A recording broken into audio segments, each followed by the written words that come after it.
Hi, welcome to the Mohua Show. My name is Mohua Chinappa and I am an author, entrepreneur, and ex housewife. This podcast is about everything from business to technology to arts to lifestyle, but done and spoken ईमानदारी se. Hi, in today's episode, the visionary behind AUCL, headquartered in Mumbai's bustling Nariman Point, Mr. Akshat Khetan. With decades of experience in corporate debt, restructuring, insolvency, and a profound understanding of economic policies, Akshat brings a unique fusion of expertise to empower clients in navigating complex business challenges, which is such a challenge in today's time.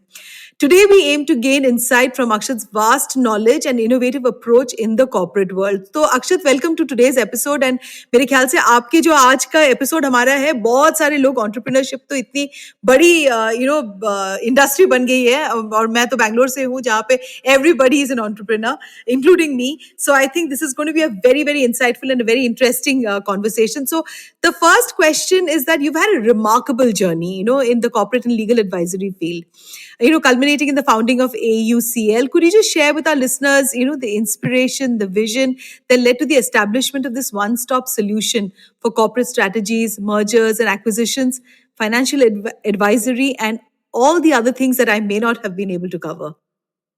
Hi, Mohua. First of all, thank you for hosting me, and I thank all your viewers for hearing me today.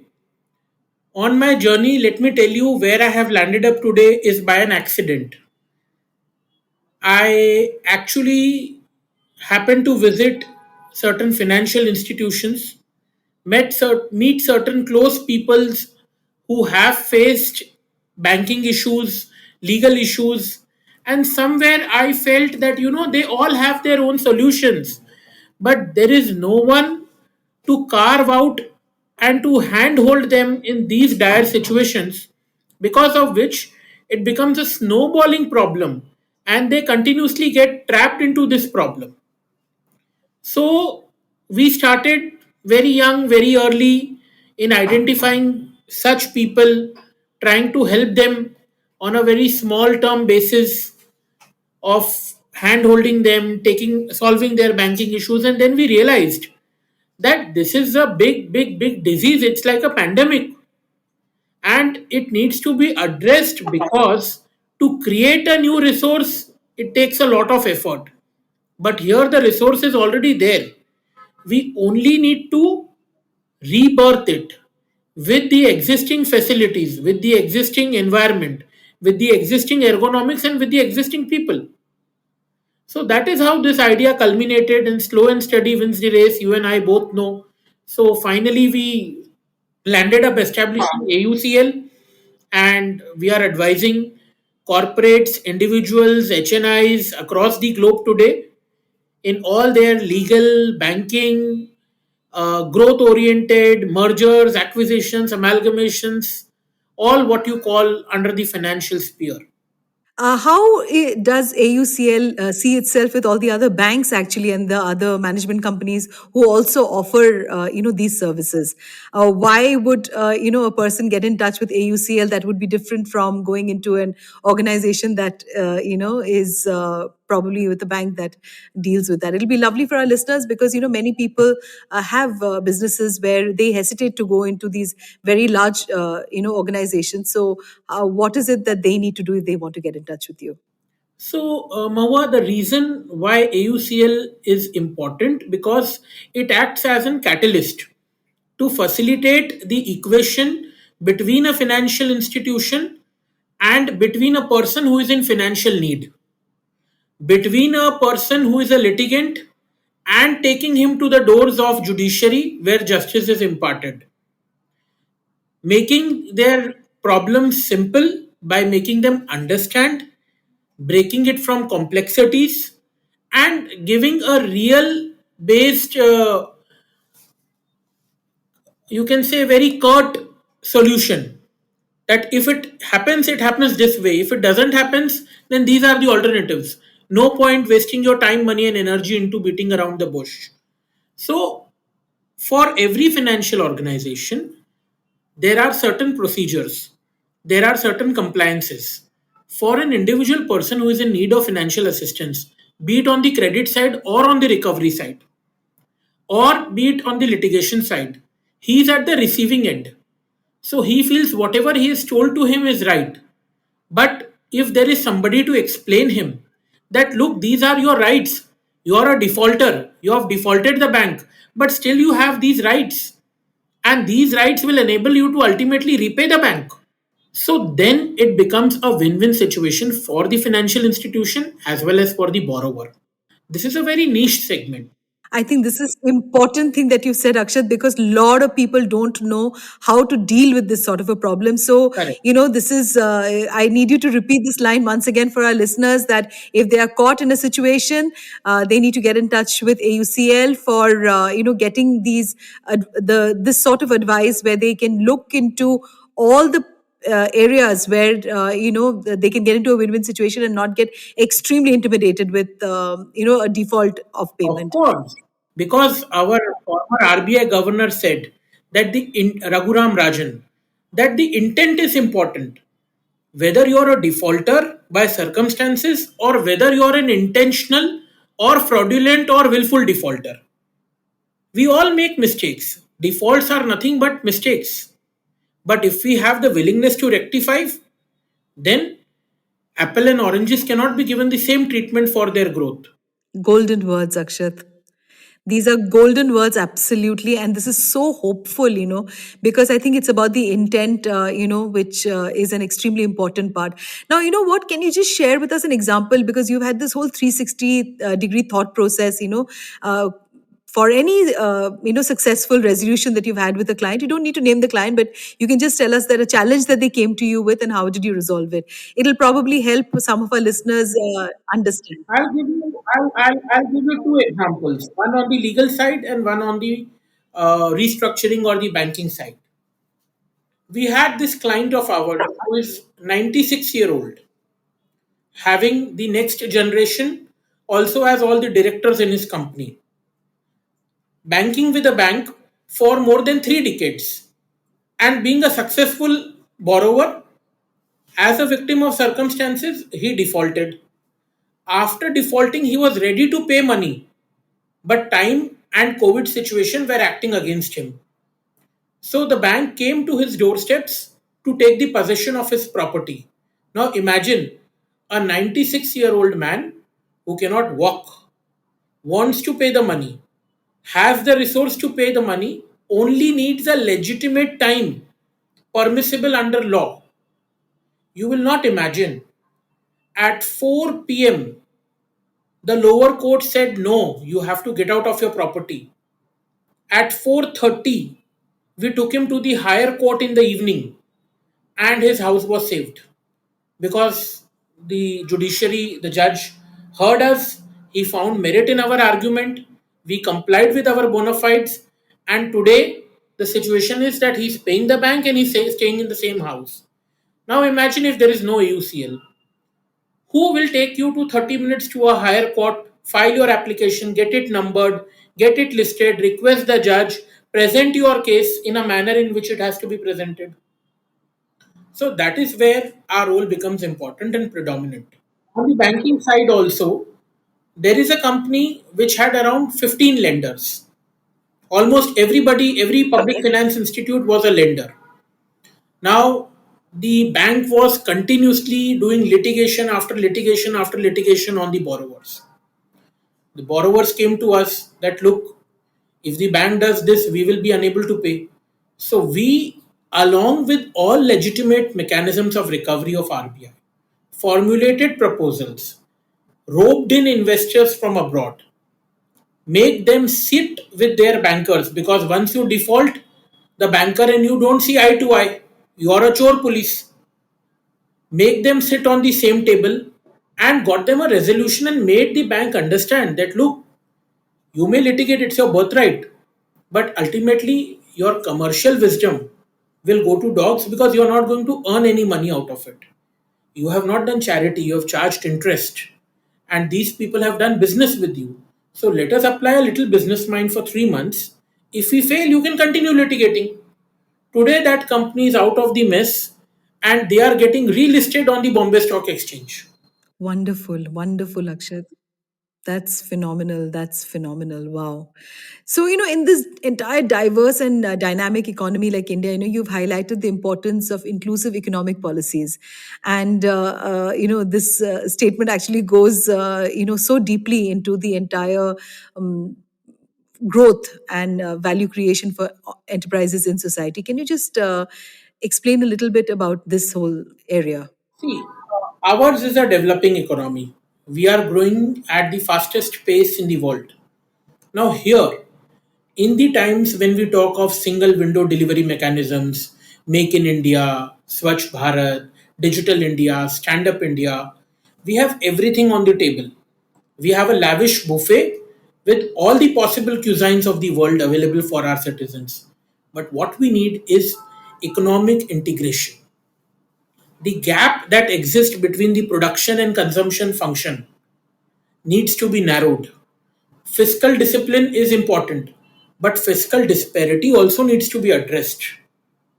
And in our economic environment, I know I'm talking a little more of as an economist now, but we need to see how we can improvise per capita income of our citizens. The last union budget, we had a lot of bold measures by the government. The coming one will be an interim budget because we are into an election year.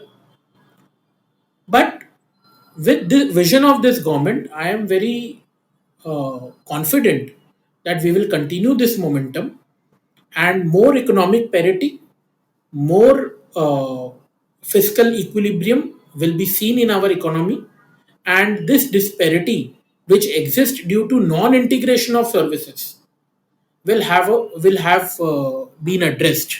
Now, when I say that, it means like, for example, you need to apply for an Aadhaar card. For applying for an Aadhaar card, you need to follow a certain procedure.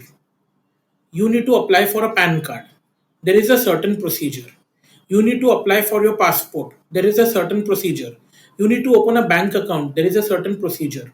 But there is no uniformity. Now, this non uniformity in these things can be reciprocated to the larger aspects of how it functions in opening up of an industry. You need the labor license, the factory license, the PF, the gratuity, the raw material license, the license for procuring goods. Then you have the GST. Then you have a host of compliances in your process cycle. You need to have your pollution clearances. So how can we integrate this into a single mechanism where when we talk that everything is possible on a click, these things also get integrated by a click. We will see more and more influx of capital in our country, and soon we will become a developed nation. So, you're in AUCL, you also help a client achieve their, complex regulatory issues, So, can you just share a little bit about how is it that a client will benefit and what do you mean by complex regulatory landscape, which we are all frightened of, before we start a business. The regulations इतने हैं, इतना कुछ red tape जो कहते हैं, उसके through से जाना है. So, Akshat, what is it that you will, share with our listeners? So, firstly, let me tell you over the years, the crony capitalism, policy paralysis, and red tapeism have reduced a lot, but it still exists. Now, when I talk about regulations, FERA and FEMA are two regulations which dominate any of our foreign exchange, foreign currency, or foreign transfer of movement of goods transactions. There are many people who actually don't want to violate a custom duty, who don't want to not abide by a certain regulation, but are not aware of it, or again, as I say, become a victim of circumstances due to ill advising. There, what is required? There is a set procedure of penalty of this, of that. Now, those penalties, those regulations are such high that either you get barred or you have to pay that hefty amount which you don't have. So, AUCL, with its prudence, involves judiciary and takes the client to courts, explains to the courts, and get them appropriate relief on entire legal footing that how we can achieve them come out of their problems in a minimalistic approach. Otherwise, what happens? These non-compliance keeps on compounding, and someday either your license is suspended, or there is an officer who will come and put a tala on your door. So these are the various regulatory areas which we address.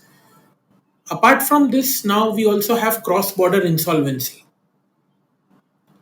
whereby in the insolvency and bankruptcy court, all our foreign transactions, foreign entities are also included.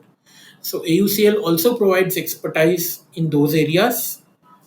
SEBI uh, liaising with RBI for getting uh, licenses, for getting approvals are all the domain area experts of AUCL. So, you have to tailor make actually solutions for your clients, right? Right. So there has to be a secret sauce, Akshat, that you can share with, people who are probably going to pursue this. आपका secret sauce तो थोड़ा सा बताइए कि किस तरीके से ये tailor made करते हो आप अपने clients के So लिए? there is no secret source, Mahua. In the age of technology, we cannot have anything hiding. Everything is transparent. But what is required is an out of box approach and within the framework of law. Today, two things are important. Every client who will come to us will have a constraint of money and a constraint of time. So, addressing him with the best possible solution, keeping in mind his two constraints, and having a long term solution where he'll be out. The exit route is very important. At many times, we can't give solutions. So, we tell the client that look, your problem does not demand a solution. Your problem demands an alternative way to be created. So, this problem will definitely go down.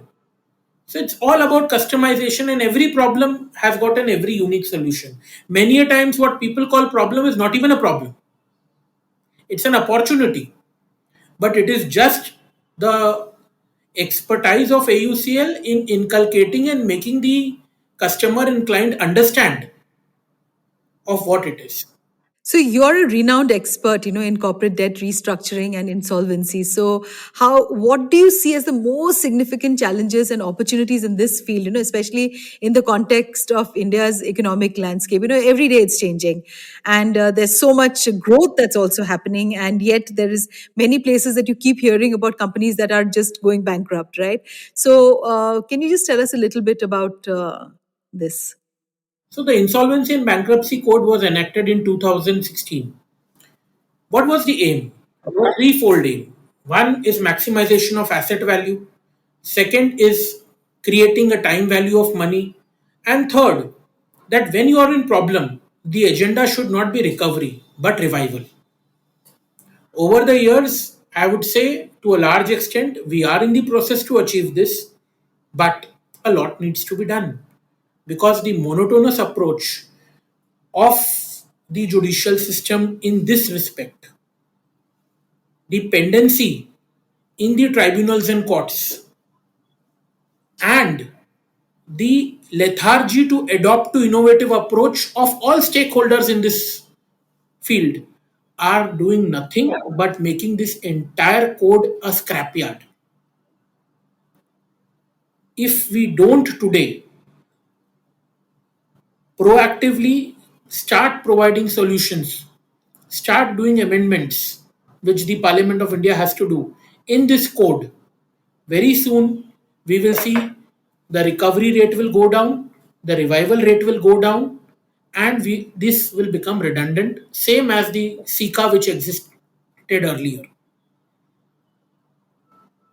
So, in my view, a very holistic approach is required in reframing and reimagining the corporate debt restructuring landscape of our country for all the entrepreneurs. The mindset that entrepreneurs and promoters are chore need to go. The mindset should be that they are nation builders and nation creators. The average non performing asset in this country is 6 to 7%. How can you call 92% of the industrialist chore then? We need to re energize and refuel a lot of positivity in corporate India, and we will see that today we are a rich country with all resource available, with the largest resource of human resource available. To culminate all this into a developed nation and really become a 5 trillion economy very soon. Well, I just hope that dream of yours comes true because it seems like a very far fetched idea, because it is a very, very rapidly different landscape across India.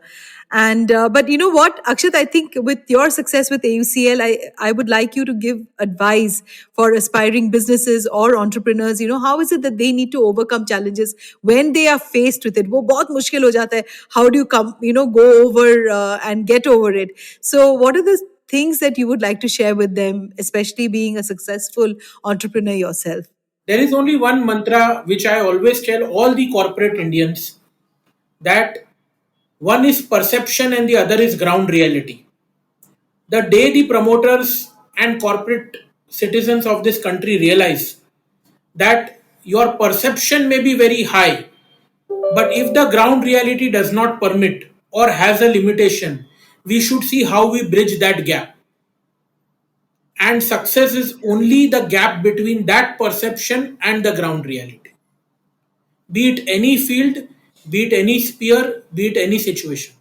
You've had extensive experience, in this entire field of your work. So, what would be that one valuable lesson that you'd like to share, or a very very rewarding project जहाँ पे आपको लगा कि अक्षत, that this has been like a life learner? Like when I look back at my own career, when I had to go through the ousting of a CEO of a very large company, I was extremely torn at that time because एक level पे morally मुझे लग रहा था that I know this person so well. How do I go out there and do this? But then I overcame a whole lot of self limitations because the person had done some wrong. And so that's a lesson that only it's taken me years to realize, that how is it that you need to cut your emotions away from what needs to be done, and that's a very difficult path to overcome. So but I'm sure you must have also had an experience that has stayed back with you when you started your work. Why don't you share that with our listeners? So, two things. On a very macro level, I always say that a person should have trust and belief in himself. If you have undoubted trust and undoubted belief in your own self, in what you're doing, it will generate conviction and it will lead to a positive transformation. Of course, the intent has to be good. Now, coming to how I have been what I have been, and you're praising me a lot, but I'm a very simple and I have a long way to go in life and I have to achieve a lot. But one thing that has always helped me is being outspoken, being honest, and to do whatever I do with dedication. These are very simplistic things that I am saying. But let me tell you, these are the most difficult to implement also for a normal human being.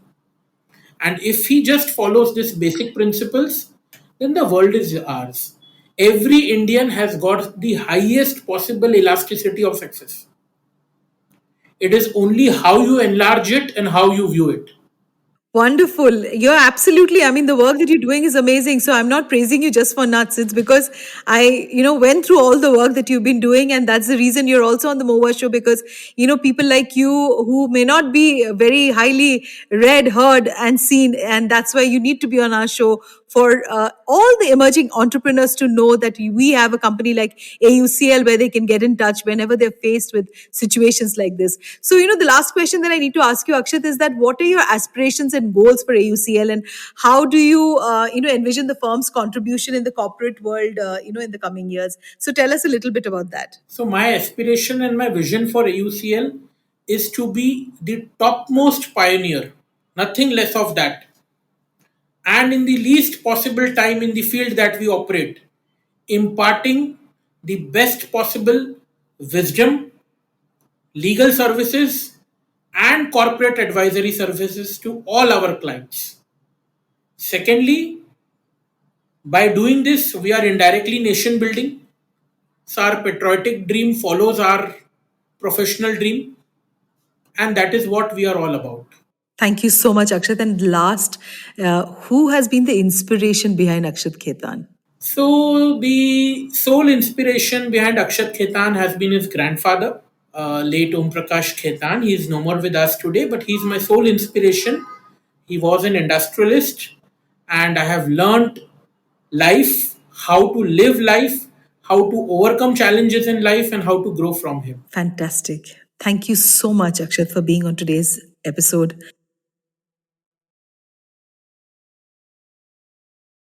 I am so impressed with the work that you do. You know, for me, with this conversation, I know that if I were to, because I often get very overwhelmed that what to do, you know, when you have a situation like this. So we know where to go and to get the right advice to take things forward. Thank you so much. Thank you so much. Nice talking to you. Thank you. Thank you. To you, our dearest listeners, you can find us on your favorite streaming services, Spotify, Amazon Music, Apple Podcast, and of course on all other major streaming services. With loads of love, we are The Mohua Show, where we talk ईमानदारी से.